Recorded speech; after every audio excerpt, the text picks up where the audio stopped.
Diriwayatkan oleh Imam Ahmad bin Hanbal dalam musnadnya bahwa ada seorang laki-laki yang bernama Nuaiman. Ini Nuaiman, di kehidupan Rasul sallallahu alaihi wasallam ada orang yang seperti itu gitu. Orang yang sering minum minuman keras. Rasul sallallahu alaihi wasallam marah, murka. Rasulullah kalau yang berhubungan dengan Rasulullah tidak marah. Tapi kalau sudah berhubungan dengan agama, Rasul sallallahu alaihi wasallam adalah orang yang paling marah, orang yang paling istiqamah dalam kebenaran. Maka Rasulullah panggil Nuaiman, apa yang kau lakukan? Dia katakan, aku minum minuman keras ya Rasulullah. Rasulullah cambuk dia. Kemudian dia bertobat kepada Allah. Kemudian ketahuan lagi minum. Kemudian dicambuk lagi oleh Rasulullah SAW, sehingga sebagian sahabat memukul dia dengan pukulan yang banyak. Sehingga apa yang berlaku? Sebagian sahabat mengatakan, la'natullahi ala Nuaiman. Semoga Allah melaknat Nuaiman. Dia mempermainkan Rasulullah. Dia bilang sudah mau taubat tapi minum lagi. Dia bilang sudah mau taubat tapi minum lagi. Maka Rasulullah SAW mengatakan, la tal'anuh fa innahu yuhibbullah wa rasulah. Kata Rasulullah, jangan kamu laknat Nuaiman, karena dia itu cinta sama Allah, cinta sama Rasulnya. Dalam riwayat dia dicintai Allah dan dicintai oleh Rasulnya Muhammad sallallahu alaihi wasallam. Ibn Majah menceritakan bahwa Nuaiman ini pernah suatu waktu diajak oleh Sayyidina Abu Bakar pergi ke negeri Syam. Negeri Syam itu di mana? Seperti yang diceritakan tadi, antara daerah Suriah, Lebanon, Yordania, kemudian Palestina. Daerah seperti itu. Umumnya orang Quraisy pada masa itu mereka memiliki rihlah berdagang, membeli dagangan ke Syam, kemudian dijual lagi di kota Makkah. Ketika itu Rasulullah SAW didatangi Abu Bakar. Sayyidina Abu Bakar mengatakan kepada Rasulullah, ya Rasulullah, saya mau izin ya Rasulullah. Mau apa? Saya mau ajak dua sahabat kamu ini ikut berdagang ya Rasulullah. Siapa kata Rasul? Nuaiman. Kata Rasulullah, Nuaiman kamu mau ajak? Mau ngapain? Biar seru-seruan aja ya Rasulullah. Kata Rasulullah, ya sudah, saya izinkan kamu bawa Nuaiman. Ketika itu Sayyidina Abu Bakar membawa Nuaiman sama satu sahabat namanya Suwaibid ibn Harmalah. Siapa namanya? Suwaibid ibn Harmalah. Ini sahabat Rasulullah SAW yang memiliki sifat yang berbeda-beda. Kalau Nuaiman ini aneh. Pernah Rasulullah SAW dibawain makanan banyak, dikasih Rasulullah, dikasih sahabat semua. Semuanya sudah makan, tiba-tiba si Nuaiman ini, sahabat Nabi Nuaiman mengatakan kepada Rasulullah, ya Rasulullah, ini yang penjualnya, tolong kau yang bayar ya Rasulullah. Makanan udah habis. Makanan udah habis, Rasulullah SAW bingung, saya yang bayar. Akhirnya Rasulullah katakan kepada sahabat, ayo keluarkan uang, kita patungan, kita bayar. Rasulullah aja dimainin, apalagi kita orang. Sallu ala Nabi Muhammad. Nuaiman diajak Sayyidina Abu Bakar. Kata Rasulullah SAW, benar kamu mau ajak Nuaiman? Iya ya Rasulullah. Diajaklah. Diceritakan dalam riwayat Ibn Majah, diceritakan juga dalam Siyar A'lam An-Nubala, diceritakan juga dalam musnadnya Imam Ahmad bin Hanbal, dalam riwayat Imam Ahmad bin Hanbal. Maka diceritakan Nuaiman diajak oleh Sayyidina Abu Bakar. Sesampainya di negeri Syam, semua dibagi tugas. Fulan bin Fulan kerjaannya ini, Fulan bin Fulan kerjaannya ini, semua memiliki kerjaan. Nuaiman tanya, wahai Abu Bakar, kerjaannya saya apa wahai Abu Bakar? Kata Sayyidina Abu Bakar, kamu mau ngapain terserah kamu wahai Nuaiman. Yang penting kamu ikut saya kan. Kemudian satu di antara mereka namanya Suwaibid ibn Harmalah. Ditanya oleh Sayyidina Abu Bakar, wahai Suwaibid, kamu mau kerjaan apa? Kata Suwaibid, terserah kamu wahai Abu Bakar. Kata Sayyidina Abu Bakar, kamu menjaga makanan, karena saya tahu kamu ini adalah orang yang senantiasa menjaga amanah. Suwaibid ini kalau disuruh maju dia maju, disuruh mundur dia mundur, disuruh ke kanan dia ke kanan, disuruh ke kiri dia ke kiri. Orang yang ikut aja. Kalau Nuaiman beda, disuruh maju dia ke belakang, kasih sen kanan ke kiri belok. Nuaiman itu orang yang berbeda. Maka Suwaibid mendapatkan tugas, semua mendapatkan tugas kecuali Nuaiman. Sehingga ikhwani, apa yang berlaku, apa yang terjadi? Sayyidina Abu Bakar pergi sibuk dengan kesibukannya, sehingga datanglah waktu siang. Nuaiman sudah lapar. Nuaiman cari makanan. Dia nggak punya uang, diajak Sayyidina Abu Bakar tapi tidak diberikan uang. Sehingga dia cari-cari makanan. Dia tahu Suwaibid yang jaga makanan, dikatakan, wahai Suwaibid, saya mau makan, berikan kepada saya satu roti saja. Yang terpenting apa? Saya makan sekarang, saya sudah lapar. Kata Suwaibid, ya Allah Nuaiman, kita tunggu Abu Bakar saja sehingga dia datang, karena ini amanat. Amanat dari Abu Bakar, saya tidak boleh berikan kepada siapapun kecuali atas izin Abu Bakar. Kata Nuaiman, kasih saya makanan, kalau tidak saya bikin masalah sama kamu. Merah wajahnya Suwaibid, karena dia tahu, jangankan saya, Rasulullah jadi mainin. Bingung, apa yang harus saya lakukan? Akhirnya Nuaiman bilang, gampangannya aja, kata Nuaiman, kamu kasih saya makanan, atau kalau tidak saya bikin masalah sama kamu. Bingung Suhaib pikir panjang. Setelah itu dia katakan, ya sudah Nuaiman, saya tetap mau jaga amanah Abu Bakar, karena saya takut ini adalah perintahnya Allah, perintahnya Rasulullah SAW, dan perintah daripada Abu Bakar sahabatnya Nabi. Kata Nuaiman, kalau memang begitu kamu maunya, ya sudah, berarti kamu ngajakin berantem sama saya. Nuaiman pergi ke pasar. Dia cari-cari tempat penjualan hamba sahaya. Dia lihat-lihat beberapa hamba sahaya. Ini berapa harganya? Ini katanya 10 qalanis. Ini berapa? Ini harganya hitungan orang zaman dahulu. Kita sih hitung seperti dirham, berapa ratus dirham gitu. 200 dirham. Yang ini berapa? 300 dirham. Yang ini berapa harga hamba sahaya? 300 dirham. Harganya antara 300, 200 sampai 100. Kemudian Nuaiman mengatakan kepada penjual hamba sahaya tersebut, saya punya juga hamba sahaya, tapi saya jual cuma 20 dirham saja, murah.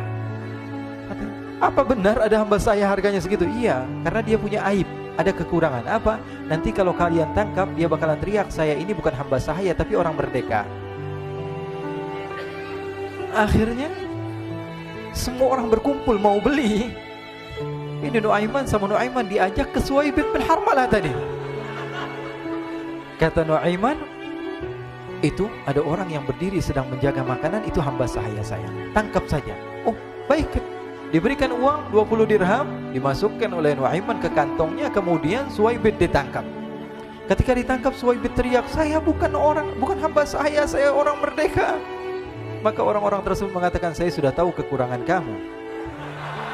Ini memang kekurangan kamu, memang kamu, tapi saya tidak perlu dengan bacot kamu, yang penting kerjanya kamu gitu. Ya kan hamba saya untuk apa? Untuk kerja. Mau dia ngomong apa, mau ngomel, terserah, yang penting dia mau kerja. Akhirnya ditangkaplah Suhaib dan dijual di pasar. Nuaiman punya uang banyak ini. Dia beli makanan, dia beli minuman, dia beli hadiah buat Rasulullah. Dia beli macam-macam di negeri Syam ini. Waktu itu adalah superpower, adidaya Romawi. Pada masa itu semua barang mahal, tapi Nuaiman banyak uangnya. Dia belanja ini, belanja itu, sehingga Sayyidina Abu Bakar pun pulang.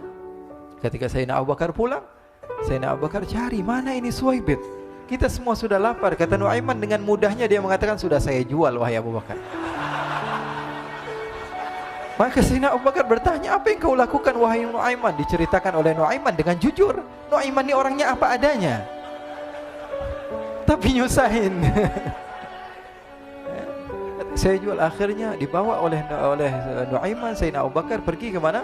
Ke pasar. Lalu dibeli lagi oleh Sayyidina Abu Bakar As-Siddiq Suhaib, yang tadinya orang merdeka menjadi hamba sahaya sebentar, kemudian dibeli lagi oleh Sayyidina Abu Bakar. Pulang ke Madinah, kisah ini diceritakan di hadapan Rasulullah SAW. Maka perawi mengatakan, fadhahikan nabiyyu hatta badat nawajiduhu. Ketika diceritakan kisah Nuaiman tersebut dengan Suhaib, Rasulullah tertawa sejadi-jadinya sehingga gigi geraham Rasulullah SAW nampak di wajah mata para sahabat. Sehingga perawi lain mengatakan, 1 tahun berlalu Rasulullah, setiap ada tamu yang datang pada Rasulullah akan ceritakan kisah Nuaiman menjual Suhaib tersebut. Jadi ada ikhwani, jangan kalian kira Rasulullah SAW itu hidup di satu masa sahabat-sahabatnya itu seperti ustadz-ustadz yang khusyuk, yang kayak Habib bin Anis ini banyak.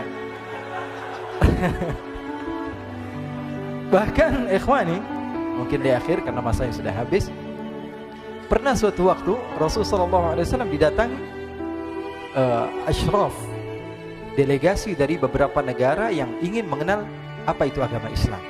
Sehingga mereka datang ke rumah Rasulullah SAW membawa unta, kendaraan yang ketika itu kendaraan yang paling mahal mereka miliki. Itu untanya yang paling mewah. Diikat di depan rumah Rasulullah SAW.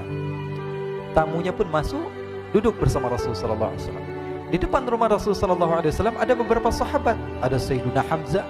Kalian tahu Sayyidina Hamzah adalah orang yang pemberani. Ada Sayyiduna Umar. Kalian tahu Sayyidina Umar adalah orang yang pemberani. Ada Sayyiduna Ali bin Abi Thalib. Ada Sayyiduna Sa'ad bin Abi Waqqas. 4 sahabat ini lagi nongkrong gitu depan rumahnya Rasulullah SAW, berjaga sebelum Allah Subhanahu wa taala turunkan ayat wallahu ya'simuka minan nas. Ketika mereka sedang asyik duduk, tiba-tiba Nuaiman datang. Ini Nuaiman kalau datang pasti bikin sesuatu yang aneh. Bahkan dikatakan tidaklah Rasulullah SAW dalam keadaan bersedih, kecuali Nuaiman datang Rasulullah akan tersenyum. Jadi sebagian sahabat itu senang kalau sudah Nuaiman datang, pasti Rasulullah bahagia. Tapi ketika itu Nuaiman datang, ingin duduk bareng-bareng Sayyidina Hamzah. Sayyidina Hamzah katakan kepada Nuaiman, bercanda begitu. Nuaiman, kamu lihat unta orang datang dari luar Arab ini. Lihat, kata Nuaiman, ini besar banget ini, badannya besar gitu. Dagingnya pasti banyak. Iya, ini kalau kita sate enak nih ntar malam. Kata Nuaiman. Kata Sayyidina Hamzah, apakah kamu berani? Kata Nuaiman, saya berani aja asal kalian gak bilang sama Rasulullah. Kata Sayyidina Hamzah, benar wahai Nuaiman, benar kan? Akhirnya Sayyidina Hamzah lupa masalah itu, cuma bercanda-bercanda saja. Sayyidina Hamzah lagi asik sama Sayyidina Umar, Sayyidina Ali. Tiba-tiba apa? Ternyata ketika dia melihat unta tersebut sudah pisah antara kepala sama badannya. Nuaiman mengatakan, wahai Hamzah, ini unta saya sudah potong, saya mau pergi sebentar. Kalau Rasulullah cari saya, tolong jangan beritahu di mana saya. Nanti kalau keadaan sudah aman, mari kita nyate bareng-barengan. Ini ada yang seperti itu di zaman Rasulullah SAW. Maka dia pun berlari dan berlari mencari satu tempat supaya Rasulullah SAW dia selamat daripada Rasulullah SAW. Sehingga Sayyidina Hamzah bingung, ini kalau Rasulullah keluar gimana? Ada Hamzah Asadullah, ada Ali bin Abi Thalib, ada Umar, gak bisa jaga kendaraannya, tamunya Rasulullah Sallallahu Alaihi Wasallam. Akhirnya benar apa yang terjadi, ikhwani. Rasulullah Sallallahu Alaihi Wasallam tamunya mau pulang. Ketika dia buka pintu tamu melihat apa? Untanya sudah begitu. Mereka teriak, wa naqata, unta kami wahai Muhammad. Baru mau kenal Islam, unta kami, kendaraan kami sudah dibuang. Rasulullah SAW lihat Sayyidina Hamzah, lihat Sayyidina Ali. Mereka gak bisa ngomong, mereka hanya bilang apa? Nuaiman ya Rasulullah. Rasulullah perintahkan Sayyidina Umar, wahai Umar, sekarang kamu ambil uang, kemudian kamu gantikan, kemudian kamu berikan 2 kali lipat daripada harta unta ini, sehingga apa?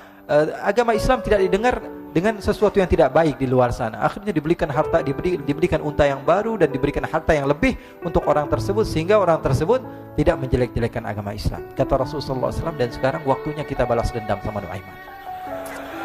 Nuaiman ternyata berlari tempat yang jauh sampai hampir keluar dari kota Madinah. Dia dapatkan seorang sahabat Nabi yang hadir juga dalam peperangan Badar, namanya Al-Miqdad bin Al-Aswad. Siapa namanya? Al-Miqdad bin Al-Aswad ketika itu sedang menggali sumur. Ketika sedang menggali sumur, Nuaiman datang. Nuaiman katakan kepada Miqdad, wahai Miqdad, wahai sahabat Rasul, kamu orang yang hadir dalam peperangan Badar, kamu adalah orang yang hebat. Dipuji-puji sama Nuaiman. Ada maunya ini.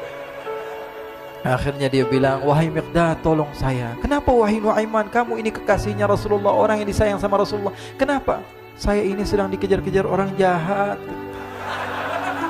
Tolong selamatkan saya. Saya pengen masuk ke dalam sumur, boleh atau tidak? Kata Miqdad, siapa yang mengejar kamu? Pokoknya saya dikejar sama orang-orang. Kamu mau atau tidak selamatkan saya? Ya sudah, selagi kamu itu adalah sahabat Nabi, silahkan kamu masuk. Masuk akhirnya Nuaiman ke dalam sumur tersebut. Lalu Nuaiman mengatakan, wahai Miqdad, dia keluar lagi. Nanti kalau ada yang cari saya, tolong jangan beritahu saya di dalam sumur ya. Kata Miqdad, baiklah. Kata Nuaiman, siapapun yang bertanya tentang saya, kamu tidak akan kasih tahu. Iya, kata. Walaupun Rasulullah yang tanya saya. Katanya, enggak mungkin Rasulullah datang ke tempat sejauh ini. Iya, walaupun Rasulullah. Akhirnya masuk Nuaiman. Setelah beberapa menit Rasulullah dan rombongan benar datang. Miqdad bingung ini. Ini kenapa Rasulullah datang ke RW kami ini? Ada apa ini Rasulullah sampai sejauh ini? Ditanya, ya Rasulullah, ada apa ya Rasulullah? Kata Rasulullah, saya cari Nuaiman. Di mana Nuaiman? Innalillah, kata Miqdad. Enggak dijawab ini Rasulullah. Kalau dijawab saya ingkar janji.